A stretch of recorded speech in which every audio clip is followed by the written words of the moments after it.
ఈ ఏడాది సెప్టెంబర్ 14 నుంచి 23 వరకు సాలకట్ల బ్రహ్మోత్సవాలు, అక్టోబర్ 11 నుంచి 20 వరకు నవరాత్రి బ్రహ్మోత్సవాలు జరపనున్నట్టు టీటీడీ అదనపు ఈవో వెంకయ్య చౌదరి తెలిపారు. తిరుమల శ్రీవారి వార్షిక బ్రహ్మోత్సవాలపై ఆయన సమీక్ష నిర్వహించారు. ప్రతి 2 ఏళ్లకు ఓసారి వచ్చే అధిక మాసంతో 2 సార్లు బ్రహ్మోత్సవాలు నిర్వహించడం ఆనవాయితీగా వస్తుందన్నారు. బ్రహ్మోత్సవాలు ప్రతిరోజు ఉదయం 8 గంటల నుంచి 10 గంటల వరకు, సాయంత్రం 7 గంటల నుంచి 9 గంటల వరకు వాహన సేవలు నిర్వహించనున్నారు.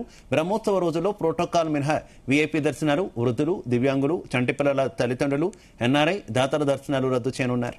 విజిలెన్స్, పోలీసు విభాగాల సమన్వయంతో పటిష్టమైన భద్రతా ఏర్పాట్లు చేయాలని అధికారులను అదనపు ఈవో ఆదేశించారు.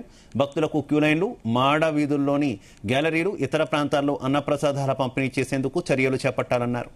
భక్తులను ఆకట్టుకునేలా విద్యుత్ అలంకరణలు, ఫల, పుష్ప ప్రదర్శన చేపట్టాలని కోరారు. శ్రీవారి సేవకులకు యువతీ యువకులను ఆహ్వానించి భక్తులకు మెరుగైన సేవలు అందించే విధంగా చర్యలు తీసుకోవాలని తెలిపారు.